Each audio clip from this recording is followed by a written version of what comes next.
Meus amigos, minhas amigas, é Dom Guilherme, bispo da Diocese de Lages, falando diretamente de Roma, onde eu já estou quase uma semana e ainda permaneço aqui até domingo para a visita ad limina apostolorum com todos os demais bispos de Santa Catarina. Já temos visitado muitos dicastérios, que seriam tipo ministérios do governo do Brasil, e também rezando missas em muitas das basílicas. Hoje eu gostaria de falar sobre um texto do Evangelho que nós encontramos no Evangelho de São Lucas, no capítulo 13, onde Jesus está caminhando para Jerusalém e no meio do caminho alguém faz uma pergunta. Pois bem, a questão é: a chave que abre ou que fecha a porta estreita da salvação, qual é? A questão, segundo a gente pode perceber no texto do Evangelho, como eu falei, que está em São Lucas, no capítulo 13, versículo 22 a 30, se alguém quiser conferir, a questão está no esforço que se empenha e não na quantidade daquilo que nós fazemos. Diz o texto que certo dia, alguém que estava caminhando com a multidão que seguia Jesus rumo a Jerusalém, porque em Jerusalém aconteceria o confronto de Jesus com as autoridades do templo e também as autoridades civis. Então lá aconteceria o julgamento e o assassinato de Jesus na cruz pelas mãos e ordens dos donos do poder dominante, tanto no poder religioso, econômico e político.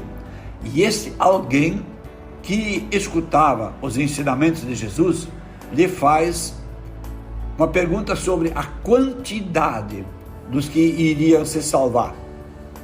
Esse alguém que pergunta fala assim: Senhor, é verdade que são poucos os que se salvam? Bem, vamos fazer uma pausazinha aqui, depois eu retomo.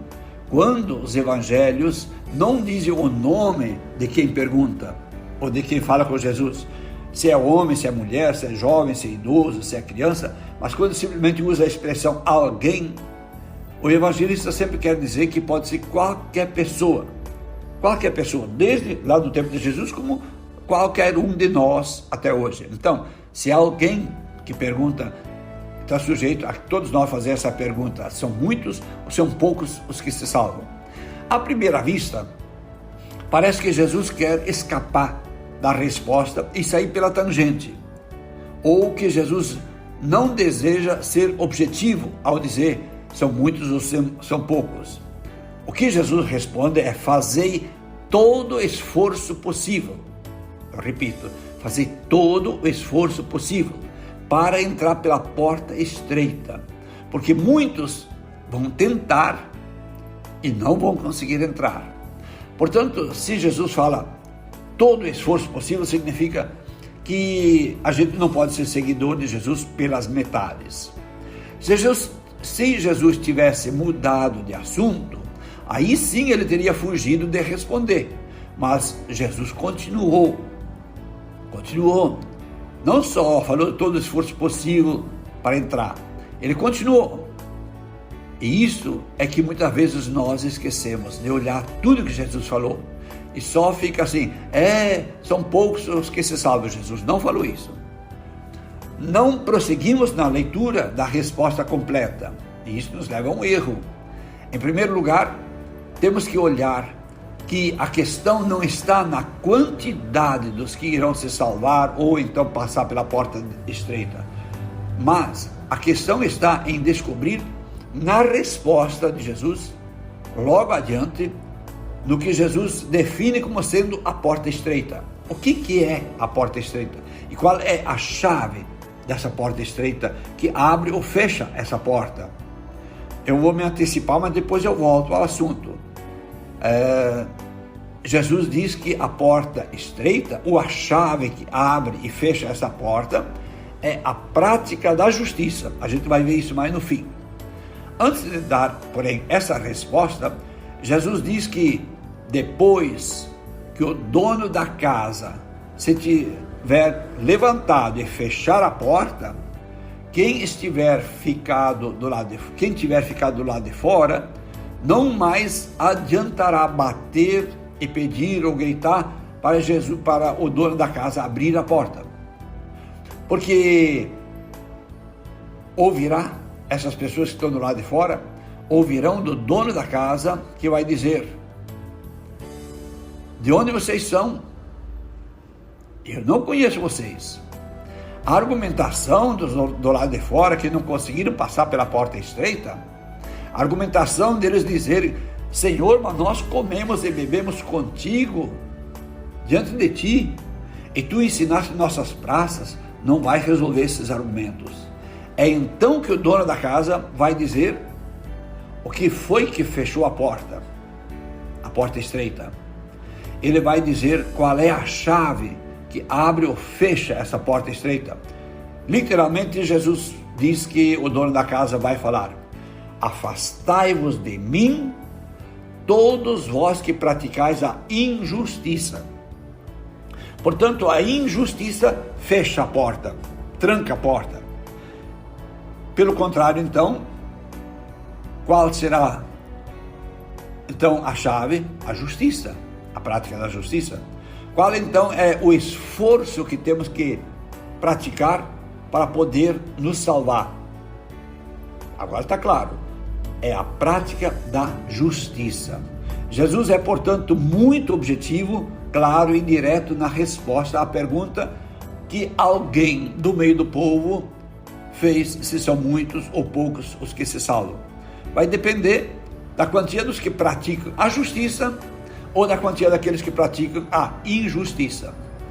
Não depende tanto de ter ouvido falar de Jesus, de ter tomado refeições com Jesus para abrir ou fechar a porta.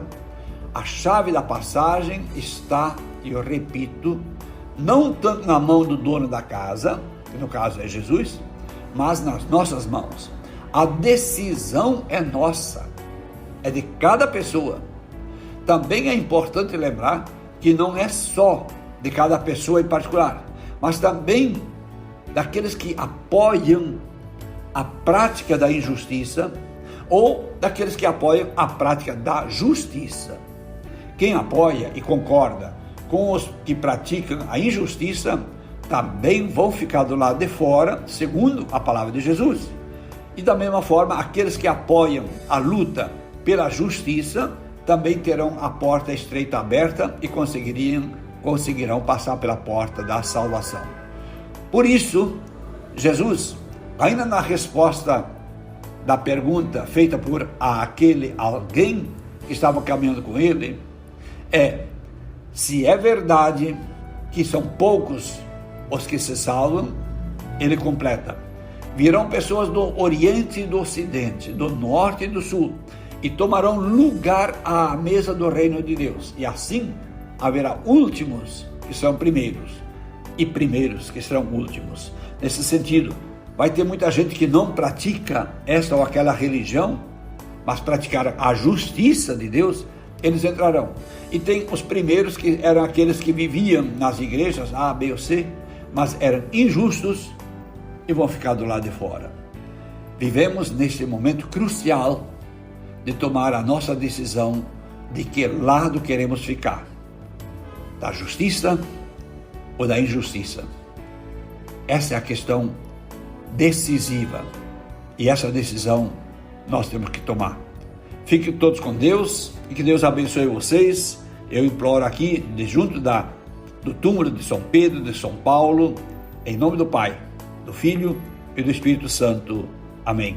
Fiquem todos com Deus.